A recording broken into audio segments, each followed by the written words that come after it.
and human dignity.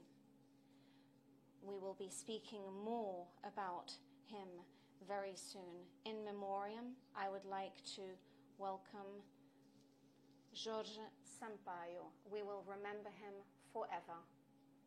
Welcome to Cascais and welcome to Portugal.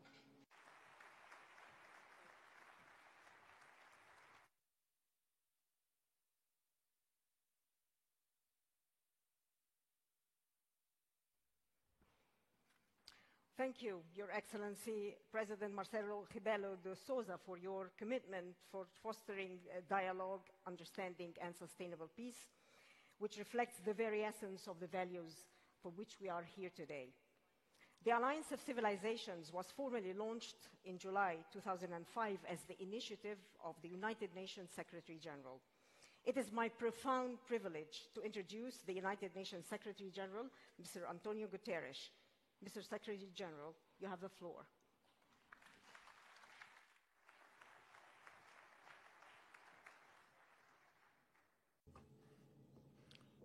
Most excellent Professor Dr. Marcelo Rebelo de Sousa, President of the Portuguese Republic.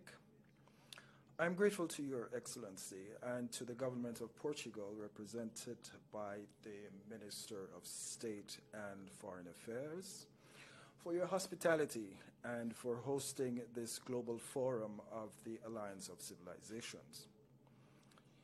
It would be remiss of me if I didn't also commend you on the decision to convene this forum in my country and in the beautiful municipality of Cascais.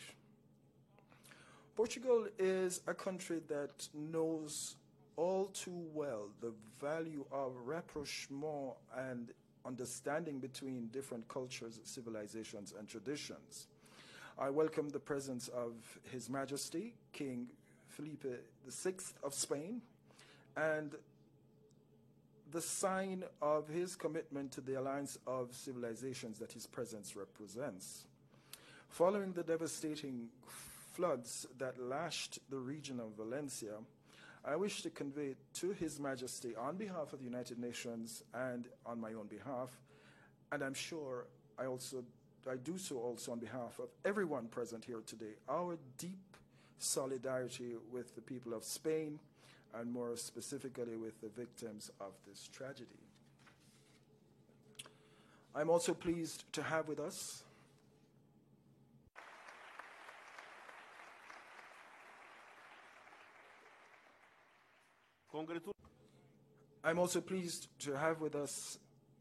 His Excellency the President of the Republic of Cabo Verde, Dr. José Maria Neves. With its history, identity, culture, and diaspora, Cabo Verde has a very critical contribution to make to our discussions and objectives around which we meet today. I also thank the governments of Spain and Turkey and to the group of friends of the Alliance for their unstinting support and commitment. And I also thank the High Representative Miguel Moratinos for leading this initiative.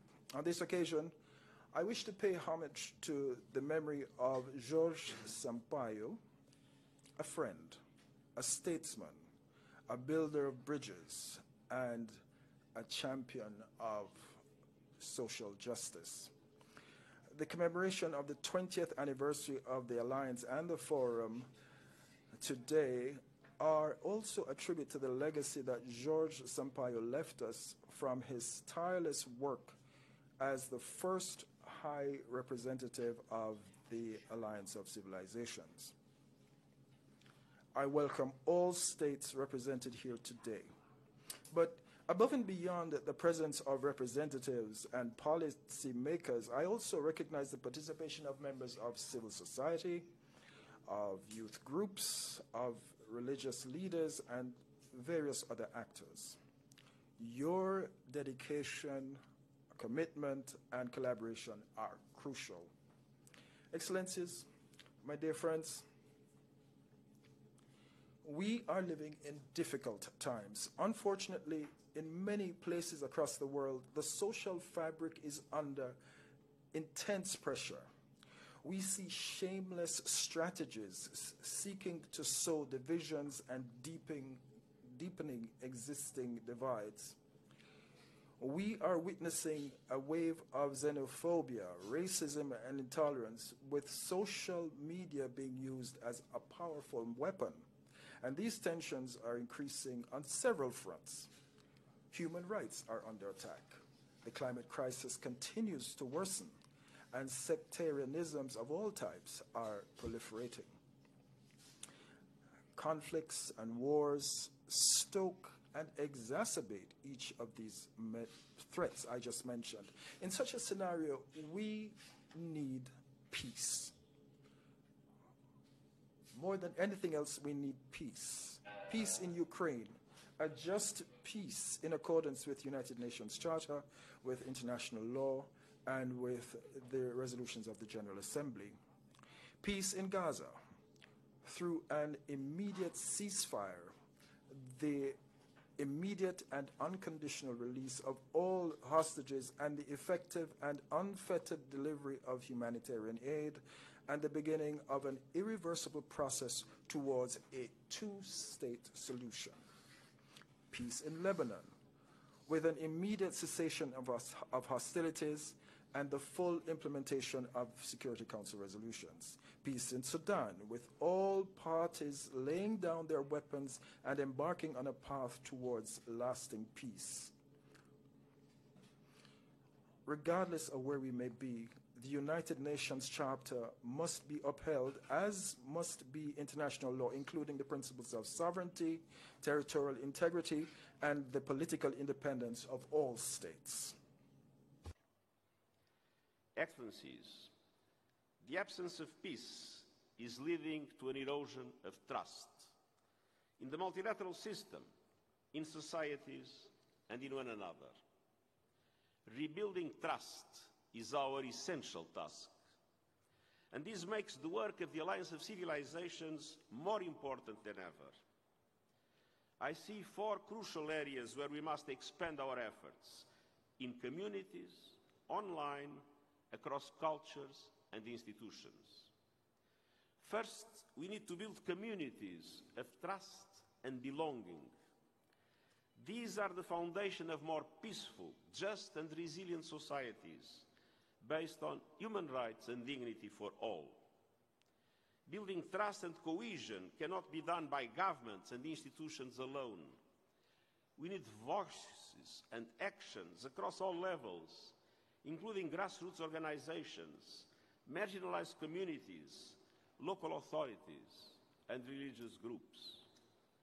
The role of religious leaders is especially crucial. We need meaningful participation of women in decision-making, including in leadership positions. And we need to spotlight the vital voices of young people. I commend you for pioneering initiatives on strengthening the role of women as peacemakers. And I welcome the many alumni of your youth programs here today, including from the Youth Solidarity Fund and the Intercultural Innovation Hub.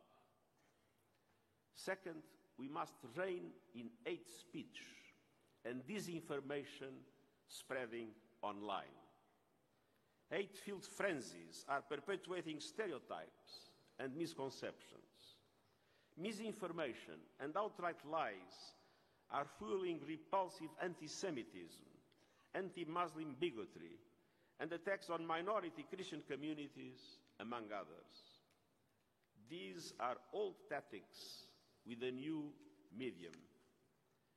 Unchecked digital platforms and artificial intelligence have endowed hate speech with a speed and reach unseen before. The worst impulses of humanity are given a megaphone, and many times they lead to violence. With the proliferation of deep fakes, the impossible and the unverified become credible in an instant. But we do have constructive ways to address these and other challenges. For example, through the United Nations Global Principles for Information Integrity, which have put forward recommendations for a more humane information ecosystem. Countries also adopted a major new initiative, the Global Digital Compact, which is aimed at fostering a safe and secure digital space that respects and protects human rights. And I also welcome the Alliance's Plural Plus, joint initiative with the International Organization for Migration. Through the initiative, young media and filmmakers explore the topic of migration and social inclusion and provide the counter-narrative to the negative portrayal of migrants and refugees. But the buck does not stop with these efforts. Big tech companies, advertisers, and media outlets must take responsibility for their role. The Global Digital Compact also emphasizes the importance of supporting cultural diversity in the digital space. And that leads me to the third area, working harder to fully embrace the role of culture and cultural diversity to advance all our goals. Societies today are multi-ethnic, multi-religious, and multicultural. And this diversity is a richness and our greatest strength, not a threat. Respecting and representing all cultures builds trust in society. At the time of spreading hatred and intolerance, we must not only defend diversity, but we must invest in it. Harnessed effectively, cultural diversity can be a powerhouse of ideas and innovation. Fourth, rebuilding trust calls for institutions that are more representative. More representative institutions mean more effective institutions. Yet today, multilateral peace and security tools and the global financial architecture are products of a bygone era. The Security Council is outdated and frequently paralyzed. Meanwhile, the international financial architecture does not reflect today's economy and has become inadequate and unfair. We need to keep working to strengthen global governance, and that is precisely the central tenet of the Pact of the Future adopted by consensus at the United Nations in September. And it calls for decisive steps towards updating and reforming international cooperation to make it more networked, more fair and inclusive. And the Pact also reinforces the call of the Alliance for inclusive, just societies rooted in human rights, respect for religious communities and intercultural dialogue. Excellencies and friends, in these turbulent times, too many people are convinced that differences must define us. But the most powerful force of all is the recognition that we are more united by our common fate than divided by our distinct identities. And that is the essence of the United Nations and the raison d'être of the Alliance of Civilizations. Let's stand together with our shared faith in humanity. One planet, one human family, rich in diversity, equal in dignity and rights, and united in solidarity. I thank all of you for your leadership and your commitment.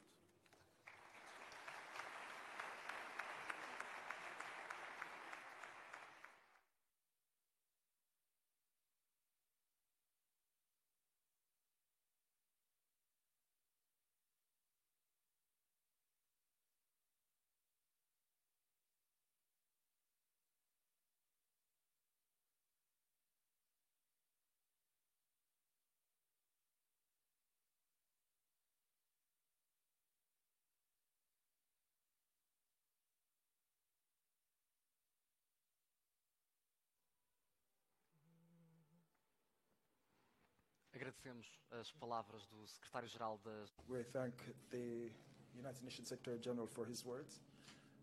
It's now time for us to give the floor to His Majesty the King of Spain, Don Felipe VI. You have the floor, sir.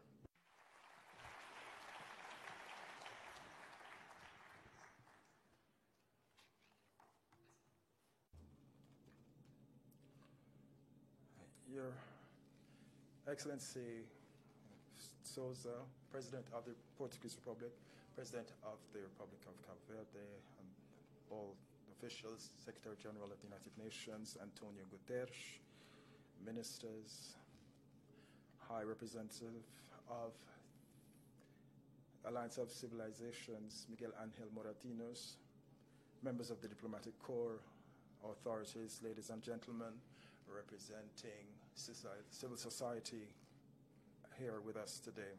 Allow me at the outset to thank Portugal and their President Rebelo for hosting this global forum of the Alliance of Civilizations in the city of Cascais. As you all well know, I am well known here. I keep a very close connection and great affection to this city, myself and my family.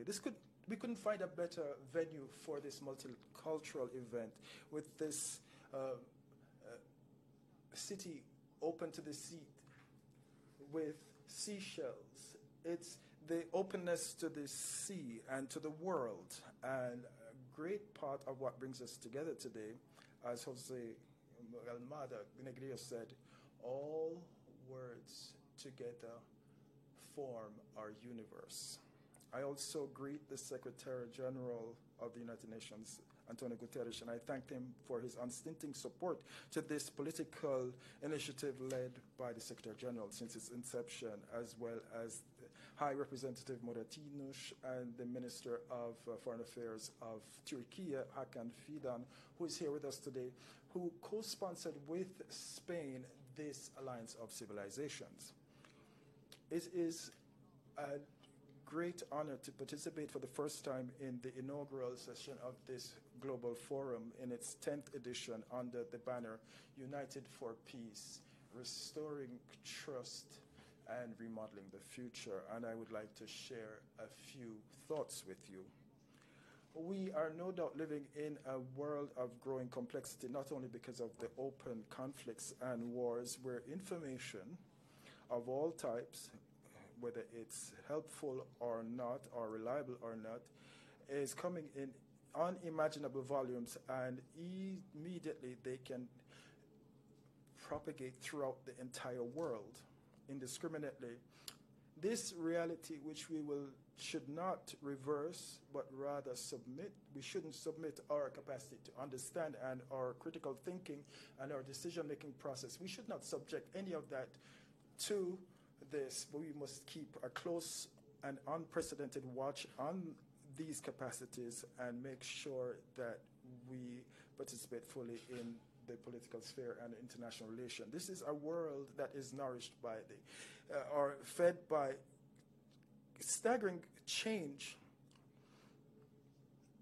and sometimes there is something lost in the small details of our relations as humans.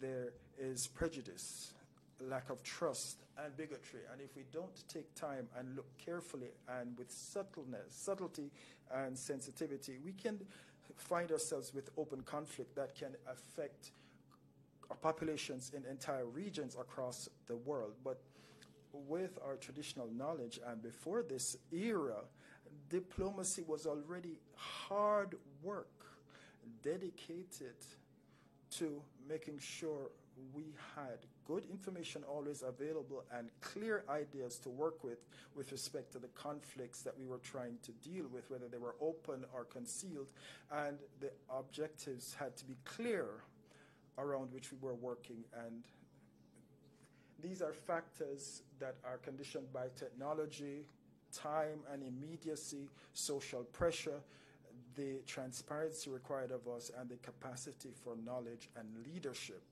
And it is precisely now in this world of the 21st century where diplomacy is a tool of peace to seek understanding and to make sure there is harmony. And since time immemorial, it has always driven relations between peoples, and more than ever, we need diplomacy. It is true that the instruments of traditional diplomacy in and of themselves are not enough. They are still useful, and the proof of this is everything that was achieved through classic multilateralism for peace and global stability, but as diplomacy in its more traditional sense would say, it has to be supplemented with new spheres of action, new interlocutors and new challenges. It needs more boldness, more creativity, more pragmatism, without losing sight of immemorial values such as mutual respect. And we mustn't try to oversimplify things. And this is where preventive diplomacy comes in. It must be focused on intercultural dialogue, interfaith dialogue, such as we see here in the Alliance of Civilizations. It is very necessary that we raise our vision to better understand and more deeply understand everything that unites us, and it must be what drives us as humanity to seek the best for us on this planet that we are sharing. The Alliance of Civilizations is the implementation of what is known as the diplomacy of values. It is focused on people as the central axis, and it focuses its efforts on tearing down walls, building bridges, and sharing spaces to make this banner a reality and this slogan a reality. There are many cultures, but one single humanity. We must tirelessly seek to engage with civil society, especially foundations, academic community, and associations. And our action must go beyond these conference room and others and reach the public spheres, schools, places where people gather, and in the marketplace. And it is said the real space and the virtual space as well, including social media, is potential as a catalyst for projects and initiatives, is clear in this forum in areas such as education, youth, migration, the media, sports, women as peace mediators. I don't claim to give you an exhaustive list, but let me just cite some of the initiatives such as the Youth Solidarity Fund, the Global Citizenry Foundation, or the Sports for Humanity program, which deals with this human ambit of sports for peace and preventing and countering violent extremism. And then there's a crucial role played by women in mediation in societies and their contribution to conflict resolution, which we need to showcase their role as women, such as alliances of women for peace and the role of women as peace catalysts, and the Central African Republic, Mali, and the DRC's initiatives in this area. These are just a few of these types of work being done through this alliance for the past 20 years to promote intercultural dialogue and tolerance for peace, which is only the beginning, and a great deal more needs to be done. As was once said by the winner of the Asturias Prize, who unfortunately died last year, knowledge is a wealth that can be transmitted without impoverishing oneself. We can eliminate stereotypes in this way. We can achieve a rapprochement and understanding between various regions and belief systems, and to affirm the supreme value of the human being as an individual, and to ensure that the great wealth of our diversity is actually and effectively beneficial and for everyone. In today's world, where the dehumanization is a latent risk, any effort invested in this diplomacy of values is and will always be a well-placed investment. Many thanks to all of you, and President.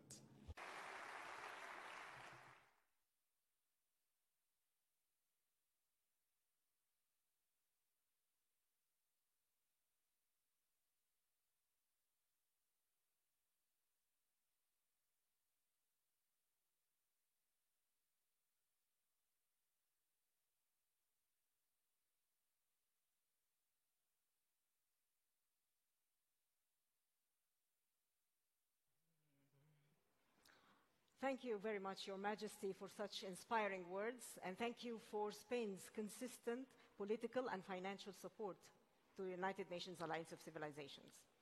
Turkey continues to be a steadfast co-sponsor of the United Nations Alliance of Civilizations, demonstrating unwavering dedication to fostering dialogue and understanding among diverse cultures and nations.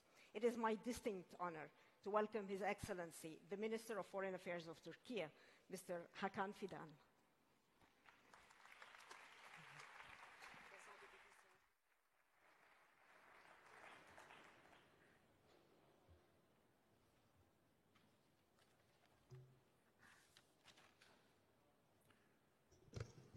His Majesty, Excellencies, dear participants, it is my distinct pleasure to address the 10th Global Forum of the United Nations Alliance of Civilizations. Firstly, allow me to convey greetings and best wishes of President Erdogan for the success of this forum. I believe the discussions take place today will add to our global efforts towards building peaceful, just, and inclusive societies. During the past 2 decades, we held our forums in different parts of the world. This was a sign of our commitment to unity in diversity. Each city and each forum represented what we stood for. Our wealth and strength lie in our respect to our differences. Today, we are in Portugal to discuss our urgent problems and the best ways to address them. I would like to thank our host for their excellent hospitality and for their strong support to the Alliance. Let me also pay tribute to the late President of Portugal and the first High Representative of the Alliance of Civilizations, Mr. Jorge Sampaio.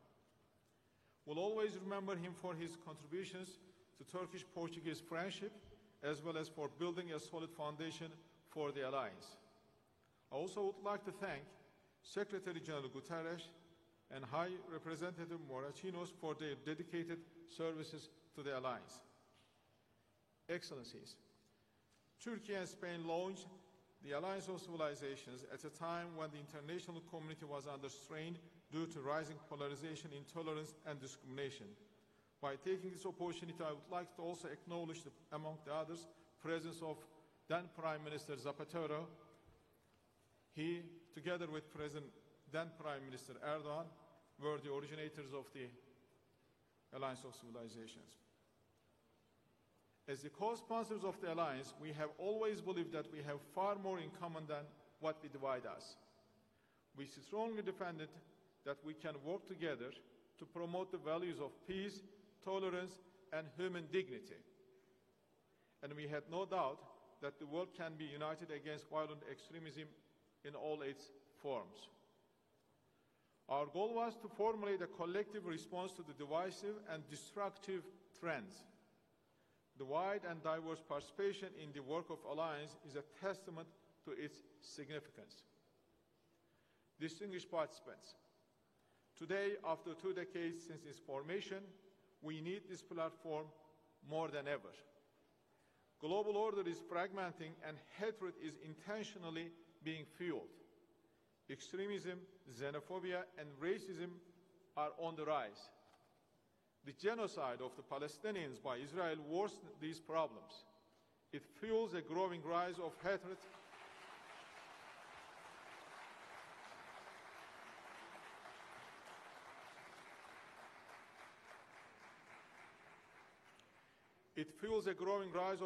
among and within societies. We witness protests and scream of societies in different countries.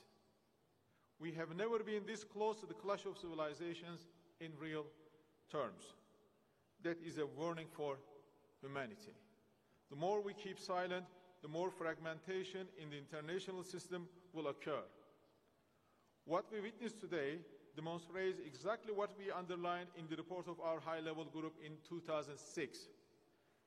That is to say, we will not be able to reach a lasting peace globally without solving the problems in the Middle East.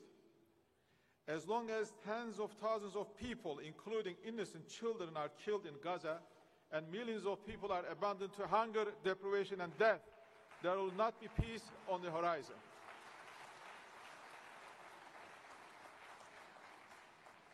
Countries supporting the Alliance of Civilizations and its core values cannot remain silent to the humanitarian catastrophe taking place in Gaza.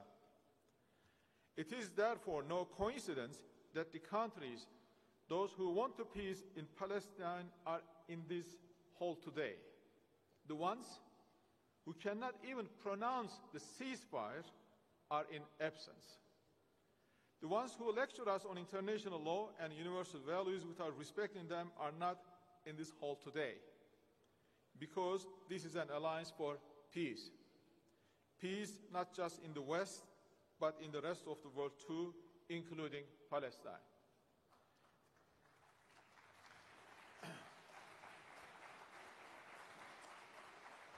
Excellencies, the answer to all acts of violence motivated by religious hatred is solidarity, equality, and respect for the equal dignity. We should take all measures necessary to combat direct and indirect forms of discrimination and attacks against places of worship and persons on the basis of their religion or belief. We all need to build resilience to discriminatory, exclusionary, and intolerant policies and develop respect for the religious and cultural practices of others. Any form of discrimination, including Islamophobia, anti-Semitism, and any discrimination based on religion or belief is unacceptable and must be condemned. Each of us has an individual responsibility to be vigilant, call out any injustice we witness, and condemn intolerance, incitement, harassment based on religious belief. The Alliance is a crucial forum to demonstrate that many countries share the same vision and ready to change the current international system into a better one. Now, we need to implement our action plan to realize the potential of Alliance. We can focus on the root causes of the problems by creating working groups and regional forums. This needs enhancing financial capacity as well as structural mechanisms. We should increase the visibility of the Alliance. We need to transform the Alliance into a soft power tool to serve as a bridge to the networks of religious and faith-based organizations. We will discuss all these concrete steps in the following meetings. Excellencies, distinguished guests, it is incumbent on all of us to stand for justice and coexistence. Let us take this forum as an opportunity to renew our call for ending the vicious cycles of misperceptions, hatred, violence, and conflict. Let us recommit to stopping the bloodshed. Let us resort to dialogue to build peace. Turkey is ready to extend its firm support for all efforts to this end. Thank you.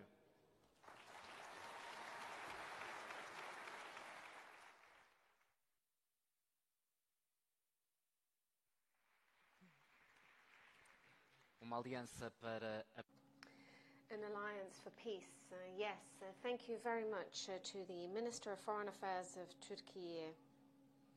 Now, I will be giving the floor to the High Representative for the Alliance of Civilizations, the Undersecretary General, Miguel Ángel Moratinos.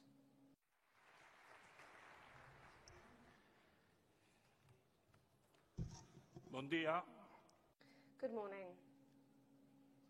Republic of Portugal, Marcelo Rebelo de Sousa, His Majesty King Felipe VI, Secretary General of United Nations Antonio Guterres, Minister of Foreign Affairs of European Union Cooperation of Spain, José Manuel Álvarez, and Minister of Foreign Affairs of Turkey, Hakan Fidan. Your Excellencies, friends, religious leaders, dear youth, it's a pleasure and a privilege to welcome you to the 10th Global Forum of the United Nations Alliance of Civilization. I greet and congratulate the President and the Government of Portugal, and particularly my dear friend, the Foreign Minister of Portugal, Paulo Rangel, as well as the Mayor of Cascais, Carlos Carreiras, for welcoming us with the well-known Portuguese hospitality. My dear friends, 20 years ago, President Zapatero, who is here with us today, gracias, Presidente, por tu visión. Thank you very much for your mission and project. Delivered his first speech to the international community and announced the need for an alliance of civilization to defeat extremism and terrorism spreading across the world. Thank you, Mr. President, for your support and for your full-looking vision. You will remember that the international community was traumatized by multiple terrorist attacks. And everyone will remember what was then called the war against terror. In response to this mantra, the government of Spain, immediately supported by the government of Turkey, led by President Erdogan, decided to bet on a new approach to defeat terrorism. Two elements were and became central to the Alliance of Civilization, which aimed to oppose the foretold prophecy of a clash of civilization. The first was to offer a collective response, one from the entire international community, in order to adopt a shared response to violent extremism. The second response was an element consisting of addressing the root causes of the problem, focusing on the reason of those attacks.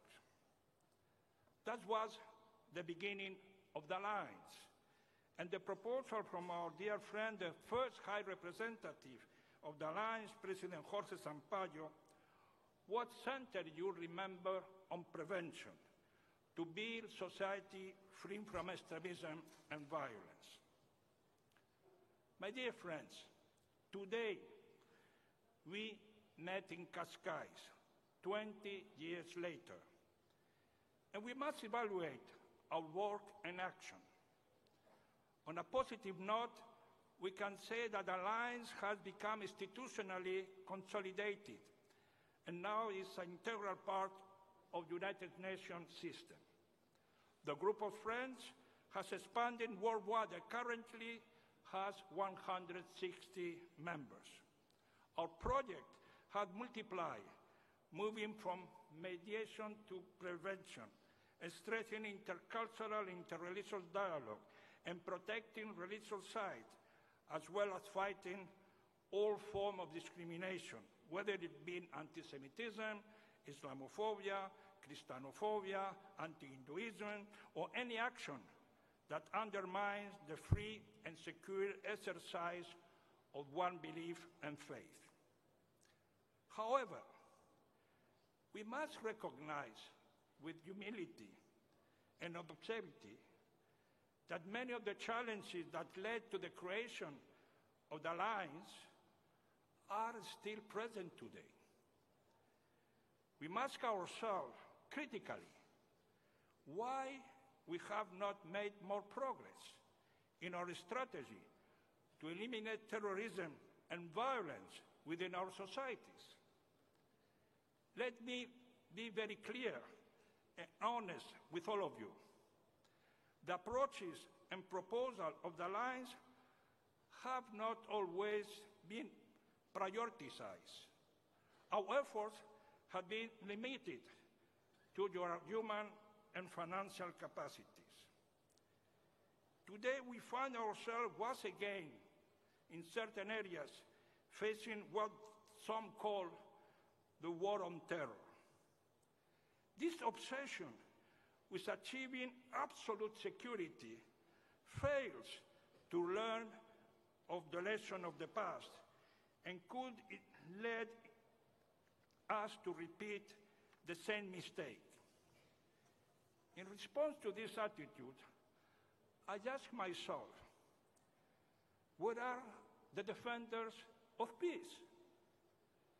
As the Portuguese Nobel Prize José Saramago described in his novel Blindness, he I quote, and say, "Fighting has always been more or less a form of blindness," end of the quote. My dear friend, this is the first task we must undertake, to open our eyes and understand that the relentless pursuit of security alone will not bring long-lasting peace. This obsession with security will not solve the problem. We have to accept that today, on the other hand, is a multiple polar world. After many different historical periods, we now agree that no civilization is superior to another. We live in a world of multiple cultures, religions, and civilization. And my dear friend, the Roman philosopher Seneca once said, "If one doesn't know to which port one is sailing, no wind is favorable." This is the question. What is our destination? What is our destiny? What's exactly our vision of the society of the future? It is a society of segregated, unequal, and stereotypied community? Or on the contrary, is a society vibrant, inclusive, and just society that defends human rights and protect the dignity of all citizens? My answer will be very simple. We need to create an alliance for peace, as we already proposed at the last forum in Fez. It's not enough to want peace. Peace must be built day by day across all areas. The Alliance is ready to carry out our concrete proposal to put an end to violence and extremism and to eliminate wars in the 21st century. The physicist Albert Einstein pointed out that peace cannot be achieved through force. Peace can only be achieved through dialogue and understanding. Security at all costs don't lead to peace, but peace may lead to collective security. To achieve peace, we must accept our diversity and put on the international agenda. The alliance of civilization is the best guarantee to strengthen respect among identities, culture, religion, and civilization. The United Nations already prioritized the conservation of the flora on Earth and fauna on Earth. Of course, biodiversity needs to be protected. But then, what about human diversity? Why not also defend humanity, different culture, religion, and identity? So, my friend, the time has come to elevate the defense and protection of cultural diversity within the UN framework has come. My dear friends, Secretary General of the United Nations Antonio Guterres recently stated in Colombia that, I quote, Secretary General, "We need to make peace with nature." And he added, "And we need to make peace among ourselves." This is what we are trying to do here today in Cascais, make peace with such of others. The alliance of civilization is the best platform to establish peace among global actors. I would like to finish with a quote from the great Luis Vaz de Camões, the 16th century Portuguese poet, who wrote, "No mar tanta tormenta." In the ocean, there's so many storms, and so many times we have seen problems. And on the oceans, there's so many problems where we can where we can see the problems on Earth. The life can be short, but in the oceans, mankind is very small. That is Luis de Gomos. Human being, where can they find a shelter? Yes, a weak humanity. Where can it take refuge? Only in a common house. Only in a place where we cannot live in peace and security. Thank you.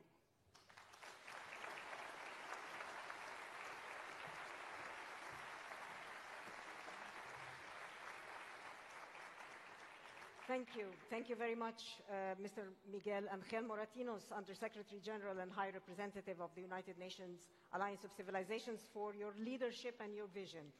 This concludes the opening segment of the program. Please join us in applauding the distinguished speakers as they leave the stage.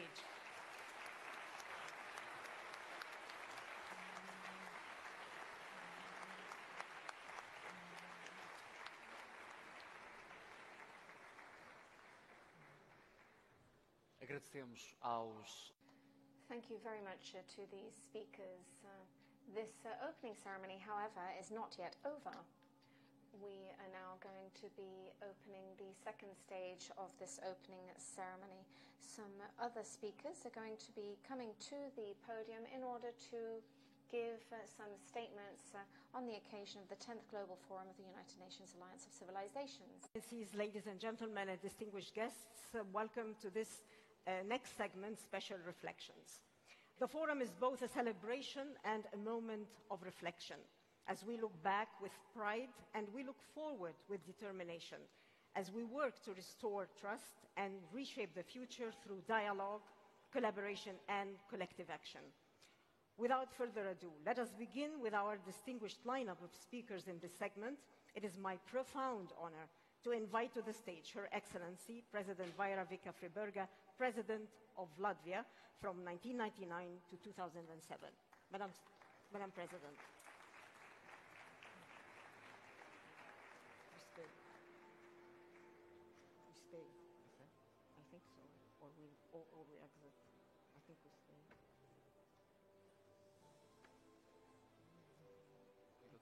Yes. Excellencies, dignitaries in all your titles and capacities, ladies and gentlemen, I stand before in all your titles and capacities, ladies and gentlemen, I stand before in all your titles and capacities, ladies and gentlemen, I stand before in all your titles and capacities,